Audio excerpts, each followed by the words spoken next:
উনি অনেক কষ্ট করে ডাক্তার করেছিলাম, রোগীর সেবা করতে এসে নিজেই খুন হয়ে। প্রিয় দর্শক, দীর্ঘ ১৩ বছরের সম্পর্ক, আর এই বছরেই নভেম্বরে ডাক্তার প্রেমিকের সঙ্গে বিয়ে হওয়ার কথা ছিল ডাক্তার মৌমিতা দেবনাথের। জানা যায় ১৩ বছর আগে দমদমের এক কোচিং সেন্টারে দেখা হয় মৌমিতা ও তার প্রেমিকের। উচ্চ মাধ্যমিক পাশ করে একসঙ্গে একই মেডিকেল কোচিং এ করতে ভর্তি হন তারা।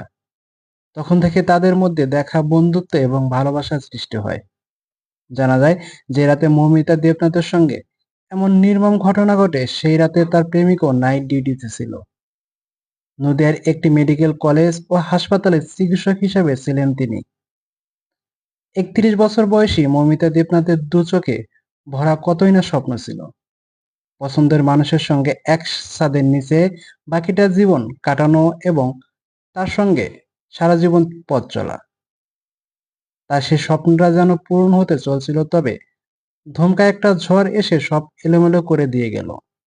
মৌমিতার সঙ্গে যেদিন রাতে এমন মর্মান্তিক ঘটনা ঘটে, সেই রাতে ১১টার দিকে তার প্রেমিকের সঙ্গে কথা হয়, আর সেটাই ছিল তাদের শেষ কথা।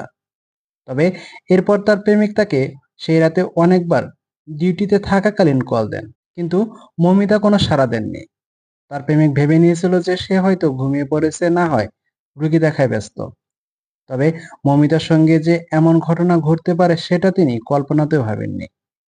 হঠাৎ মৌমিতা দেবনাথের এমন মৃত্যুতে ভেঙে পড়েছেন তার মা বাবা সহ পরিবারের সবাই, এবং কি তার প্রেমিকও।